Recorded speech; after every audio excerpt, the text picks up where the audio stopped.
Le signal n'aurait jamais dû exister. Dans le vide glacé de l'espace profond, là où aucune carte stellaire n'ose poser un nom, les capteurs l'ont détecté. Un objet, ancien, immense, et classé Derwell Class 3. Mais le plus terrifiant n'était pas sa taille, ni sa signature énergétique instable. C'était son équipage, entièrement humain. Les explorateurs cessèrent de respirer. Dans la salle de commandement du vaisseau Aurelion, personne ne parlait. Même les espèces les plus anciennes de la coalition galactique sentaient la peur ramper dans leurs veines. Les humains, cette espèce jeune, fragile, issue d'une planète classée Derwell de niveau extrême. Une planète où la nature elle-même tente de te tuer chaque jour. Et pourtant, ils avaient construit ça. L'Aurelion était un vaisseau d'exploration neutre, composé de 8 espèces différentes. Des érudits, des scientifiques, des diplomates, pas des guerriers. Leur mission était simple, cartographier les régions interdites au-delà du bras noir. Mais ce qu'ils venaient de trouver n'était pas une région. C'était une menace légendaire. Le vaisseau humain dérivait lentement, comme un cadavre cosmique, long de 15 km, recouvert de plaques sombres, marquées par des impacts, des cicatrices, comme si l'univers lui-même avait tenté de le détruire. Sur sa coque, des symboles inconnus. Pas de balises diplomatiques, pas d'appel de détresse. Seulement un nom gravé en lettres humaines. Mort Victoria. La mort est la victoire. Un silence pesant tomba. Les races les plus anciennes reconnurent la classification immédiatement. Un vaisseau Derwell Class 3 n'est pas un simple navire de guerre. C'est une arche de destruction, conçue pour survivre à l'enfer. Et Yanelei, la coalition n'en possédait aucun. Aucune espèce n'en avait jamais construit. Aucune. Sauf peut-être les humains. Le capitaine Jajel,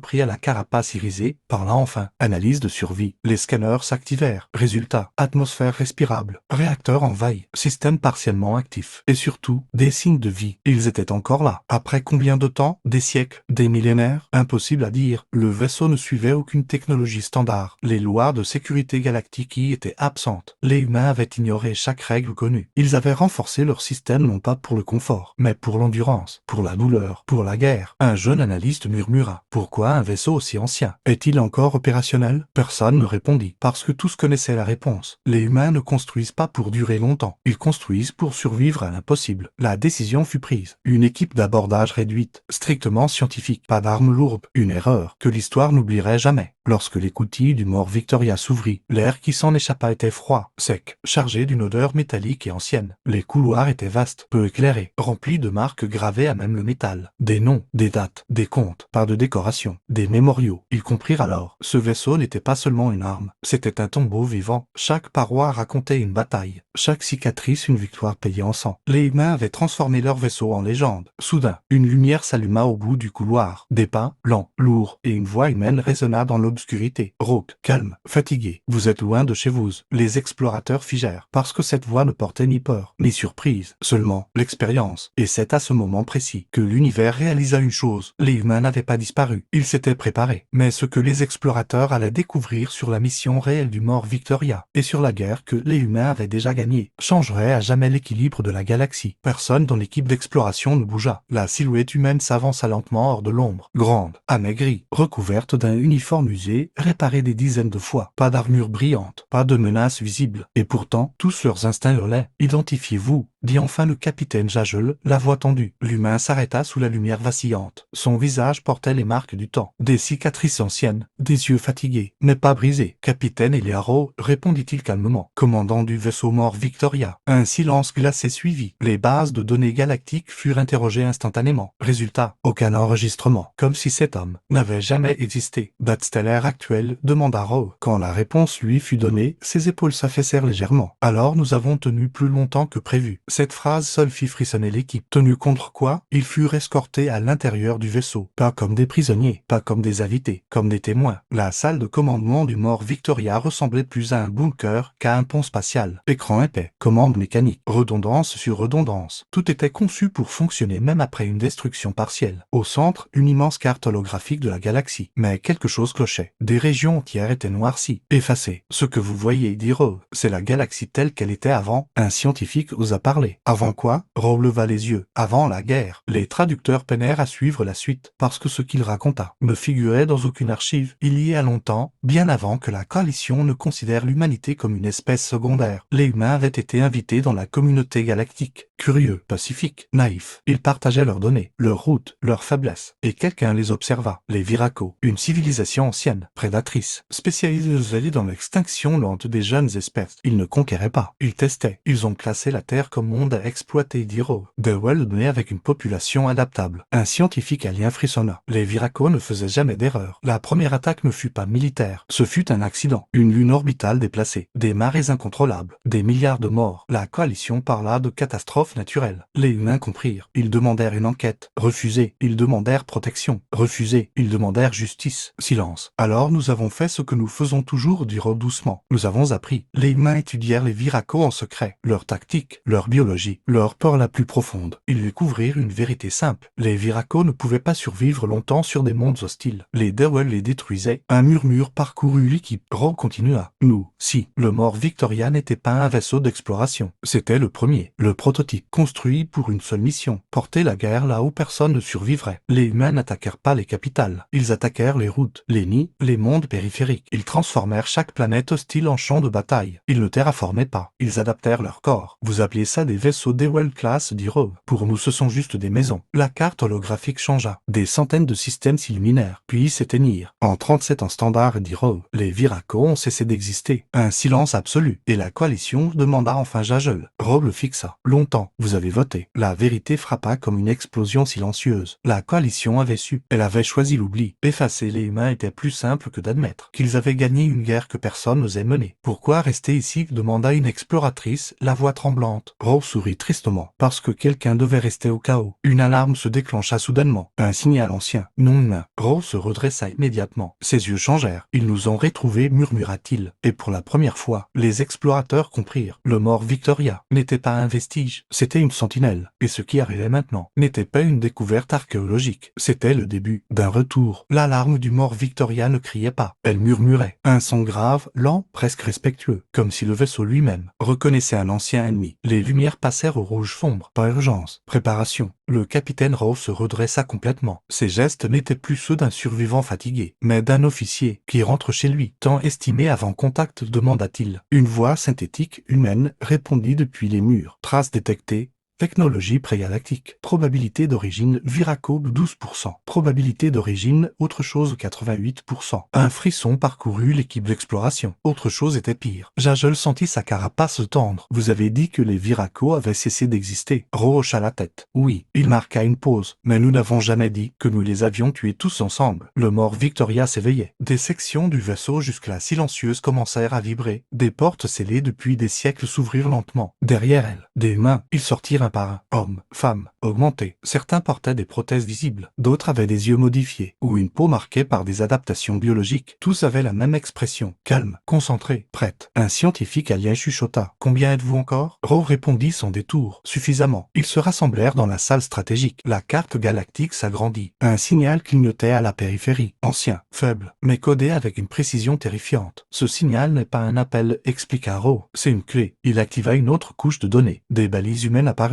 Dispersés, cachés, endormis. Quand la guerre s'est terminée, dit-il, nous savions que la galaxie nous oublierait, ou ferait semblant. Les humains ne cherchaient pas la reconnaissance. Ils cherchaient la survie à long terme. Alors nous avons construit des sentinelles, continua Rowe. Pas des flottes, pas des empires. Il pointa la carte. Des gardiens. Le Mort Victoria n'était qu'un des nombreux vaisseaux. Un parmi des centaines. Chacun stationné près d'une zone morte. Chacun habité par des humains prêts à attendre. Des siècles. Le signal que nous recevons, dit Rowe, signifie qu'une sentinelle est tombée. Un silence absolu. Dans la culture galactique. Tenir une position pendant un siècle était une légende. Les humains parlaient de millénaires. Qui l'a détruite, demanda Jagel. Rowe inspira lentement. Une civilisation que vous appelez les anciens veilleurs. Le nom provoqua un choc immédiat. Les anciens veilleurs. Une espèce mythique. Les architectes supposés des premières routes stellaires. Pacifiques. Observateurs. Intouchables. Ils ont enfreint le pacte, dit Rowe. Ils ont décidé que l'humanité était une anomalie à corriger. La vérité se révéla brutalement. Les veilleurs n'avaient jamais protégé la galaxie. Ils la contrôlaient. Et les humains étaient la seule espèce à avoir prouvé qu'on pouvait survivre hors de leur ordre. Le signal changea soudainement. Une transmission ouverte, une voix ancienne, multiple, déformée par le temps. Humanité, votre vaille est terminée. Rendez-vous, ou soyez effacés. Rowe ne répondit pas tout de suite. Il regarda l'équipe d'exploration. Vous voyez maintenant, dit-il doucement, pourquoi nous sommes restés cachés. Il se tourna vers la transmission. Et par là, ici le Mort Victoria, sentinelle humaine active depuis 142 ans. Sa voix était calme, ferme. L'humanité ne se rend pas. Autour du vaisseau, l'espace se mit à se déformer. Des signatures apparurent. 1, 10, 100. Les sentinelles humaines se réveillaient. Les explorateurs comprirent alors une chose. La galaxie n'était pas sur le point d'entrer en guerre. Elle était sur le point de se souvenir. Mais ce que les anciens veilleurs allaient faire ensuite forcerait même les humains à faire un choix qu'ils avaient juré de ne jamais refaire. La coalition galactique paniqua. Pour la première fois depuis sa fondation, les canaux d'urgence furent tous ouverts en même temps. Des sénateurs criaient. Des amiraux exigeaient des réponses. Des espèces anciennes priaient leurs dieux oubliés parce que les capteurs confirmaient l'impensable. Des centaines de signatures humaines réapparaissant simultanément, comme si la galaxie elle-même avait retenu son souffle pendant 1000 ans. Dans la salle stratégique du Mort Victoria, Ro observait les flux de données sans un mot. Autour de lui, les humains restaient silencieux. Pas de célébration, pas de colère visible, seulement une tension lourde. La coalition demande une audience immédiate, annonça l'IA. Ro ferma les yeux un instant. Affichés, des dizaines de visages apparurent en hologramme. Certains effrayés, d'autres furieux, quelques-uns honteux. Jajel se tourna vers eux. Ils doivent savoir, dit-il. Ro hocha lentement la tête. Vous nous avez effacés, commença-t-il, de vos archives, de votre mémoire collective. Un sénateur tenta de protester. Ro leva la main. Le silence retomba. Nous n'avons rien dit, poursuivit-il, parce que nous avions fait une promesse. Il inspira profondément. Plus jamais de guerre préventive, plus jamais d'extermination totale. Les mots résonnèrent comme un aveu. Une voix tremblante demanda. Et maintenant, Ro regarda la carte galactique. Une sentinelle humaine était déjà éteinte. Des milliers de vies, des siècles de veille, perdus. Maintenant, dit-il doucement, les anciens veilleurs ont franchi la seule ligne. Les humains n'avaient jamais voulu être des dieux, ni des juges, ni des bourreaux. Ils avaient appris, trop tôt, que gagner une guerre absolue laisse des cicatrices éternelles. Les veilleurs manipulent les cycles galactiques, expliqua Ro. Ils décident quelles espèces vivent, lesquelles stagnent, lesquelles disparaissent. Un ancien de la coalition murmura. Des gardiens. Ro secoua la tête. Des geôliers. La révélation frappa plus fort que n'importe quelle arme. Toute l'histoire galactique reposait sur un mensonge confortable. La paix n'avait jamais été naturelle. Pourquoi, nous demanda un diplomate alien. Pourquoi les humains peuvent-ils leur résister? Ro répondit sans hésiter. Parce que nous venons d'un monde qui essaie de nous tuer depuis le premier jour. Silence. Un signal d'attaque apparut soudain. Les anciens veilleurs entraient dans l'espace contrôlé. Leur technologie tordait la lumière. Le temps semblait hésiter autour de leur vaisseau. Des formes impossibles à décrire. Un officier humain parla pour la première fois. Si nous ripostons clair, ils ne survivront pas. Ce n'était pas une menace, c'était un fait. Ro serra les poings. C'était le choix, toujours le même. Il se tourna vers la coalition. Cette fois, vous déciderez avec nous. Les regards se croisèrent. La peur, la culpabilité, et enfin la responsabilité. Jajel s'avança. Si nous refusons, Ro le fixa. Alors nous le ferons quand même. Mais vous vivrez en sachant que vous nous avez laissé seul une seconde fois. La coalition vota. Pas à l'unanimité, mais suffisamment. Les sentinelles humaines reçurent l'ordre. Restriction maximale. Neutralisation ciblée. Pas d'extermination. Un murmure parcourut la flotte humaine. C'était plus difficile que la guerre totale. Déploiement, ordonna Ro. L'espace s'embrasa. Les humains n'utilisaient pas la force brute. Ils utilisaient la compréhension. Ils frappaient les nœuds énergétiques, les structures de contrôle, les points de dépendance. Les veilleurs ne comprenaient pas. Personne n'avait jamais osé désobéir à l'ordre galactique. Une transmission veilleur s'ouvrit. Humanité, vous déséquilibrez le cycle. Ro répondit calmement. Non, nous le rendons vivant. Les vaisseaux des veilleurs commencèrent à se retirer. Pas détruits. Brisés. Leur autorité effondrée. Quand le silence revint, la galaxie n'était plus la même. Ro resta immobile, observant les étoiles. La veille est terminée, dit-il enfin. Un officier demanda. Et maintenant? Ro sourit faiblement. Maintenant, nous redevenons visibles. Mais la paix retrouvée a toujours un prix. Et l'univers n'oublie jamais ceux qui ont défié ses dieux. La guerre ne se termina pas par une explosion. Elle se termina par un silence. Un silence étrange, presque sacré, qui s'étendit d'un bout à l'autre de la galaxie connue. Les anciens veilleurs se retirèrent derrière des voiles de réalité brisées. Leurs routes stellaires s'éteignirent, leurs balises devinrent muettes. Ils n'étaient pas morts, mais ils n'étaient plus des dieux. Sur les mondes de la coalition, les peuples sortirent de leur torpeur. Pour la première fois, l'histoire galactique était incomplète. Des millénaires de paix artificielle, de décisions invisibles, de destins choisis par d'autres. Et au centre de cette révélation, l'humanité. Le Mort Victoria resta immobile, comme il l'avait fait pendant plus de 1000 ans. Dans la salle d'observation, le capitaine Eliaro regardait une étoile naître au loin. Jajol s'approcha. La coalition demande à vous rencontrer, dit-il, officiellement.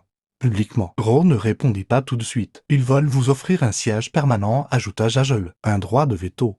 une reconnaissance complète. Rohr sourit, tristement. Nous n'avons jamais voulu diriger, dit-il, seulement empêcher la fin. La vérité fut rendue publique. Les archives humaines, longtemps scellées, furent ouvertes. Les guerres, les erreurs, les génocides évités de justesse et ceux qui avaient préçu lieu. La galaxie découvrit une chose essentielle. Les humains n'étaient pas des héros. Ils étaient des survivants. Sur des centaines de mondes, une même question surgit. Pourquoi cette espèce venue d'un monde de tempêtes, de prédateurs et de maladies avait-elle résisté là où d'autres s'étaient soumis? La réponse était simple. Les humains n'avaient jamais cru à un univers juste. Ils avaient appris à lutter contre l'injustice, même quand elle venait des étoiles. Les sentinelles humaines reçurent un dernier ordre, pas un ordre militaire, un choix. Certaines furent démantelées, leurs équipages rentrèrent chez eux, vieillissant enfin, pour la première fois. D'autres restèrent, pas par obligation, par vigilance. Le mort Victoria, lui, ne repartit pas. Il fut ancré dans l'espace neutre, transformé. Un mémorial, un avertissement. Sur sa coque, une nouvelle inscription fut gravée, traduite dans toutes les langues galactiques. Nous étions prêts à devenir des monstres pour que vous n'ayez jamais à le devenir. Un jeune membre de la coalition demanda un jour à Rohr. Et si les anciens veilleurs reviennent, ou quelque chose de pire? Rohr regarda les étoiles, longtemps, puis répondit. Alors l'humanité se lèvera encore. Il marqua une pause, pas parce que nous aimons la guerre, mais parce que quelqu'un doit dire non. La galaxie changea lentement. Les espèces commencèrent à choisir par elles-mêmes, à échouer, à apprendre, à grandir. Le cycle n'était plus contrôlé, il était vivant. Et quelque part, dans l'espace profond, une dernière sentinelle humaine reçut un signal de routine. Tout était calme, pour l'instant, car désormais, chaque civilisation savait une chose. Si jamais l'univers sombrait de nouveau dans l'ombre, si jamais des dieux autoproclamés tentaient de décider qui mérite de vivre, il existait une espèce, issue d'un monde de mort, capable d'attendre 1000 ans dans le noir, et de se lever sans haine. C'est cela que la galaxie a appris à craindre, et à espérer. Si tu apprécies les histoires filles de science-fiction comme celle-ci, abonne-toi à la chaîne. De nouvelles histoires arrivent chaque semaine, parce que dans l'univers, l'humanité n'a pas fini de surprendre.